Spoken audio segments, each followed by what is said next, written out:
அனைவருக்கும் வணக்கம்.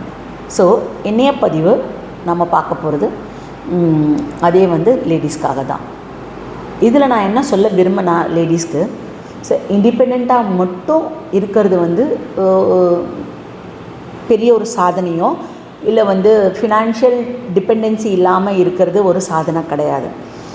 பட் அந்த ஃபினான்ஷியல் டிபெண்டன்சி இல்லாத முந்தி அந்த ஃபினான்ஸை நீங்கள் எப்படி யூஸ் பண்ணுறீங்கங்கிறது தான் உங்களுக்கு ஒரு முக்கியமான ஒரு அட்வைஸாக இப்போ இன்றைக்கி நான் கொடுக்க போகிறேன்.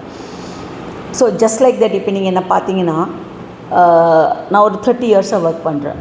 இப்போ என்னோடய பேங்க் பேலன்ஸ் என்னவா இருக்கும் அப்படின்னு கேட்டிங்கன்னா, இதுதான் நான் சொல்லுவேன். ஏன் தெரியுங்களா? ஏன்னா நான் சம்பாரித்தது எல்லாத்தையும் என் ஃபேமிலி, என் பசங்க 3 பசங்களோட டெவலப்மெண்ட், அவங்களோட ஸ்டடீஸ், அவங்களோட ஃப்யூச்சர், அவங்களோட கெரியர், அவங்களோட எல்லா ஹாப்பினஸ்க்குமே நான் ஸ்பெண்ட் பண்ணிட்டேன். ஸோ இப்போ எனக்கு ஒரு சர்டன் ஏஜ் ஆகிடுச்சு. I am no more. என்னால் எடுக்க முடியாது ஒரு ஸ்ட்ரகிள் இல்லை பெயின் இல்லை எனக்கே ஏதோ ஒன்று வந்துச்சுனாலும், நான் இன்னமும் சொல்கிறேன், உண்மைக்கு சொல்கிறேன், நான் கவர்மெண்ட் ஹாஸ்பிட்டலில் தான் போய் மெடிசன் வாங்கி சாப்பிட்றேன். ஓமந்தூராரில் தான். ஓகேங்களா? ஏன்னா அந்த மாதிரி டைப் ஆகிட்டேன். நான் இந்த ஃபினான்ஷியல் இண்டிபெண்ட் லேடிஸ்கிட்ட நான் சொல்கிறது என்னென்னா, அட்லீஸ்ட் நீங்கள் சம்பாதிக்கிறதுல ஒரு பாகம் நான் பண்ண தப்பை, நான் பண்ண மிஸ்டேக்கை நீங்கள் யாரும் பண்ணாதீங்க. ஒரு பாகத்தை உங்களுக்குன்னு தனியாக எடுத்து வச்சுக்கோங்க. அது சீட் போட்டு எடுத்து வச்சுக்கலாம், இல்லை ஜுவல்ஸ் சேவிங்ஸ் ஸ்கீமாக இருக்கலாம், இல்லை உங்களுக்கு என்ன தோணுதோ, that is depend upon your wish.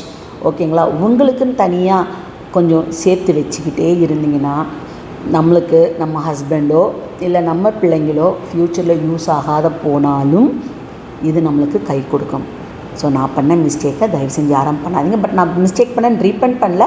ஏன்னா I am blessed with good children. But இருந்தாலும் நம்ம ரெஸ்பான்சிபிலிட்டிஸ் கல்யாணம் பண்ணி கொடுக்குறது, கல்யாணம் பண்ண பசங்கக்கிட்ட நமக்கு காசு கேட்கறது முடியாது. நெக்ஸ்ட் என் பையனை கல்யாணம் பண்ணி கொடுத்து அவனுக்கு ஒரு ஃபேமிலி இருக்குது, ஒரு பொண்ணு அவனை நம்பி வருவா. ஸோ அவங்ககிட்ட நம்ம காசு கேட்கறது தப்பு இல்லையா? என்னை பொறுத்த வரைக்கும் இட்ஸ் மை பெர்ஸ்பெக்டிவ்.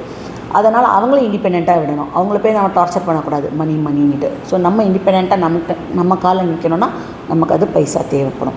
ஸோ நான் இதை ஒரு 2 இயர்ஸாக ஸ்டார்ட் பண்ணிட்டேன், இப்போ தான் ரீசெண்டாக. ஸோ எனக்காக கொஞ்சம் எடுத்து வைக்கிறதுக்கு. ஸோ நீங்கள் இப்போ யங் விமனாக இருக்கவங்க இப்போத்துலேருந்து நீங்கள் எடுத்து வைங்களேன். ஸோ தட் ஒரு 20 இயர்ஸ் உங்களோட ஜேர்னியில் போச்சுன்னு வச்சுக்கோங்களேன். அது ஒரு பெரிய ஹியூஜ் சம் ஆஃப் அமௌண்ட்டாக இருக்கும். அது உங்களுக்கு ரொம்பவே யூஸ்ஃபுல்லாக இருக்கும். யூஸ்ஃபுல் டிப்ஸாக இருந்துச்சுன்னா எடுத்துக்கோங்க. இன்னொரு வீடியோவில் பார்க்கலாம். Until then, stay tuned. Thank you all.